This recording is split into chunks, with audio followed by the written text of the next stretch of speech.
company, ready? Not doggy! Forward! Hi, I'm Dave Farnell, one of the co-organizers of the World War II Rockford event at Midway Village in Rockford, Illinois. This is one of the largest World War II events in the country. We have about 1,200 reenactors and about 10,000 spectators that attend each year. The event also includes about 80 World War II vehicles, making it one of the largest collections of World War II vehicles in one place. The event brings in reenactors from about 30 to 35 different states each year. Corporal Mark Virgin. I came from the bottom of the state of Indiana. Oh, no, sir. Where? 7.5 hour drive, 425 miles. Been in the reenacting 9 years. 425 miles, one way? And each one of these reenactors brings their own personal collections to show to the public, and they also answer questions, and they're all experts in their own right for specific areas within their collections. Outstanding. So, and there goes our professionalism right out the window. The Rockford site itself is composed of a museum, which is pretty good for the city of Rockford, but also has a village of about 25 buildings, including a main street. We use the main street as a occupied French village, and we fight battles there up and down the main street several times throughout the day. We also have battles that are in the woods at a woods campsite. It's a little bit more difficult to see, but it gives the public a sense of realism of what they'd actually see in combat, where it is difficult to see the combatants fighting from tree to tree or from positions in the dense woods.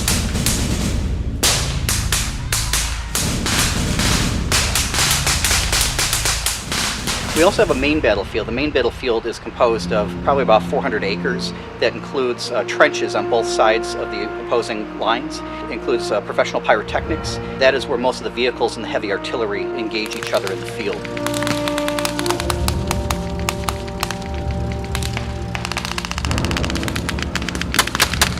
There are also multiple vignettes that take place throughout the village and throughout the woods throughout the weekend. Some of these displays include parachute jump demonstrations for both German Fallschirmjäger paratroopers and also American paratroopers.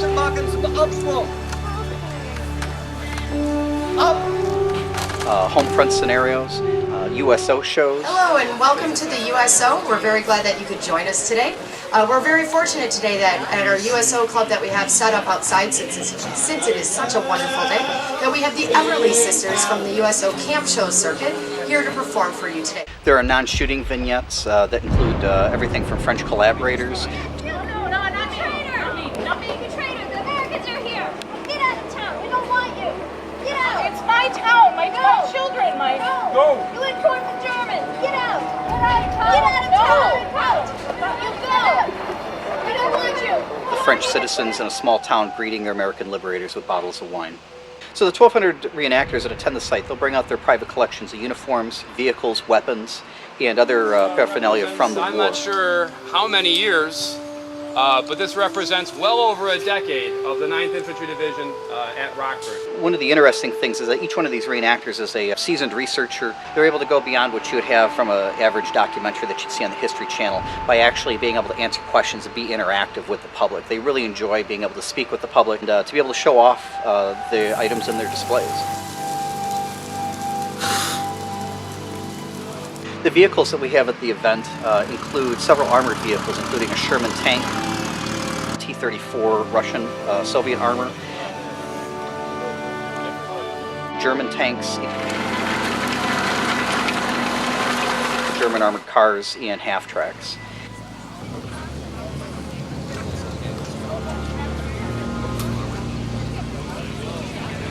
The event includes both reproduction and original vehicles from both Germany, France, the US, Britain.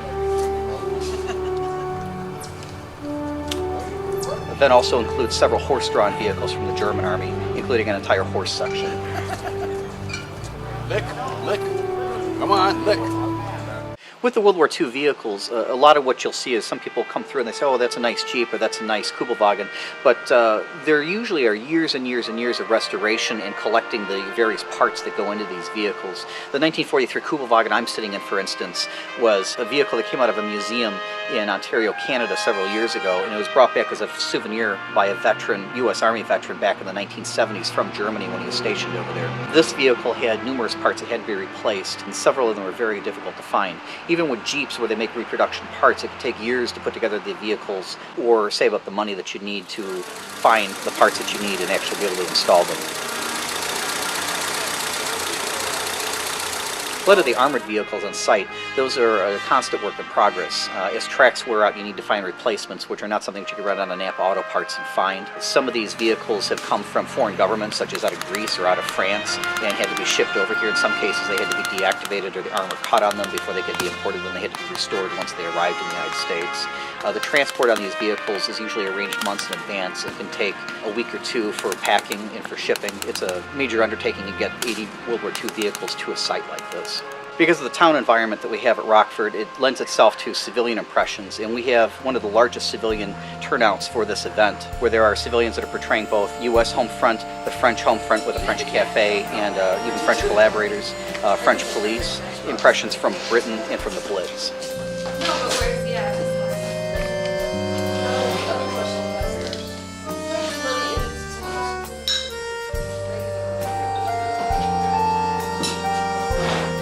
On the main battlefield, reenactor volunteers have built about 200 yards of trenches on either side of the field. One side is open to the public for special tours where they can pay an extra fee and they're taken down into the trenches so they could go inside the bunkers. They could have scenes of what it looks like from the machine gun positions that are on the main battlefield, and they could also get a sense of what it was like to live in the forward trenches in the front lines. The event is composed of 4 days. Thursday is a move-in day. Hundreds of reenactors will come into the site and they will set up, and it's usually a day for the reenactors to kind of be able to spend some time with themselves and be able to catch up with old friends. Friday of the event is a school day from about 8 in the morning until about 3 in the afternoon. And this past year we had about 700 to 800 school kids that came in with their parents and their teacher chaperones. That event is growing each year, and we're hoping to reach the 1,000 mark in the next year or so for school kids that are coming from a 50-mile radius around Rockford. For the reenactors on Friday night, there's a swap meet, usually between 5 o'clock and 7 o'clock, where people can bring out blankets and put them out in the parking lot of the main museum, and they can buy and sell and swap. This past year, it was a very vigorous bazaar. On Saturday and Sunday, they're the main public days. Those are the days that we have several thousand spectators come in from 10 in the morning until about 5. They view the displays, they are very interactive with asking questions. There's enough going on during the day to where there's certainly a lot to do. Here at Midway Village of Rockford. Today is the 19th annual World War II Days at Midway Village. You are making history. This is the largest World War II living history event in the United States, so give yourself an applause. On Saturday night, the event has a USO-style dance that takes place off-site that usually includes close to 1,000 people, reenactors and the public. There's numerous swing dancing clubs that are in northern Illinois, southern Wisconsin, and out of Chicago that come in specifically for this event with a live band. They have bars that are open, and they also have dance lessons earlier in the evening. That event is one of the highlights of the weekend, where we have shuttle buses running from the site to the Park District site where that dance is held. On Sunday morning, there are church services that are held. We have 2 ecumenical services that are held on site that are sponsored by our chaplains that also reenact to set up chaplains displays during the rest of the weekend. Morning, everyone. Good morning. Good morning. Wow, what a weekend it's been, right? Oh, yeah. I think this has been one of the best weekends that we've ever had out here at Rockford. Friday, when we were set up for the students coming by, there were over 800 students from this local schools that came by to see what we do out here as reenactors for World War II, and it was amazing the response that we got from the schools. But not only that, the interest that the students had. There were so many, at least the ones that I saw, there were so many questions asked about, church and chaplains in World War II and everything else, and I'm sure with all the other things that were going on, there were numerous other questions that were brought up that were very, very, I'm sure, informative for these young students. Because I know, I've talked to some of them before, and they get very little history about World War II. And by coming out here and partaking and seeing all of this, it really puts more of a reality onto what the greatest generation did for these young students that are here today. Not just for them, but for us as we grew up, for them as they're growing up, and for the next generations to come. The event draws in thousands of spectators. For sponsors of the event, there are numerous opportunities for thousands of eyes from the public and from spectators to be able to see their products or their logos throughout the site on banners and also on signage. We have about 40 vendors that set up on the site that are open to the public as well as to reenactors, and they sell everything from original artifacts from World War II, reproduction artifacts, and there's also stuff for the kids. So as reenactors, one of the important things for us is to push forward public education, be able to share our knowledge and the years that we've discussed the war in interaction with veterans and the hundreds of books that we've read. Since a lot of the World War II generation is now dying off, one of the reasons that we dress up and we reenact is to honor the veterans. It's an opportunity for us to be able to honor the vets, not just by attending a ceremony, but by actually portraying the soldiers themselves and share that information with the public. And we really enjoy having the public come out and do a lot of social interaction with us, ask questions and point to things and say, hey, what is that? In a environment that is conducive for both for education and for the public to mingle and be able to hear stories. Regardless of what the uniforms we have, it's to honor the fact that U.S. veterans and any veterans, we've talked to veterans for the last 25, 30 years in World War II reenacting. Some of the guys have been around for a while. We have a lot of World War II veterans that come to these events, and we like to share stories with them, and we also like to kind of jar memories with some of the memorabilia that we have in our campsites. We are also all avid researchers, and we share all of the stories and the information that we have either in first person or as doses for the museum. And as the World War II generation is slowly dying off, we are the ones that are picking up and carrying the torch for them to tell their story. So one of the key things about reenacting is that all of the reenactors have family members that fought in World War II. I, for instance, had every male in my family serve in World War II, including a grandfather who got killed in 1945. So there's usually a personal tie-in with all the reenactors who are out there.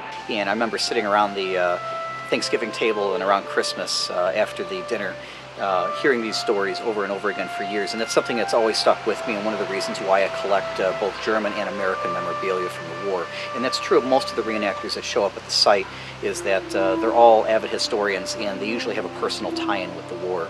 Also, a lot of the reenactors that you see at the event, about a third of them were prior service U.S. veterans. From their perspective, they like to represent the U.S. veterans and also be able to share the stories of what had happened with their forefathers. We really like it when the kids come out and they point at stuff in our display and they say, you know, that's a 2.5-inch rocket, or that's a Panzerfaust 60, or that's an MG42 machine gun. I really enjoy the tanks. Pretty much it. You like the American tanks or the German tanks? All tanks. All tanks. Beyond the weapons, we're able to share information about what a life of a soldier was like, what their personal effects were like, share a little bit of what the fear and the frustrations were the soldiers in the front lines. People ask, we'll explain some of the politics behind why people wore certain uniforms and why they fought or why they were forced to fight. For the reenactors that attend the Rockford and other World War II events, the primary impressions are usually U.S. and German, but we also have Italians, Soviets, Ukrainians. Hey, Mr. Goebbels, what do you say? Hey, Mr. Goebbels, what do you say? Cossack, Don Cossack Russians, British, Commonwealth, Canadians.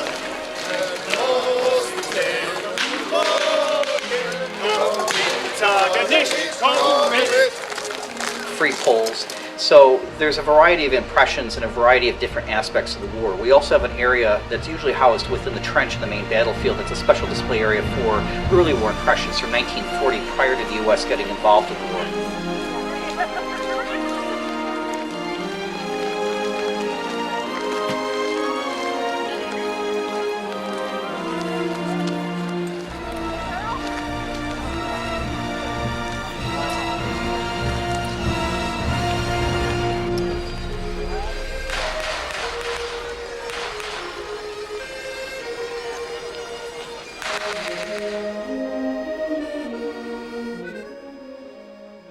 Even though we have German soldiers, Italian soldiers, and Soviets, one of the things to keep in mind is that the entire event is non-political.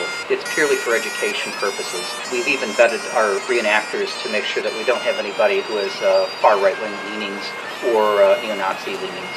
For any reenactors or public that would like to attend the event in coming years, feel free to look us up on one of the 3 resources that you found on this page. or feel free to contact myself, Dave Cornell, or Scott Pulling as the event organizers, and we can give you more information. Hoping that in the future we will see you, and we have an open invitation to you to come to our events in the future. Thank you very much.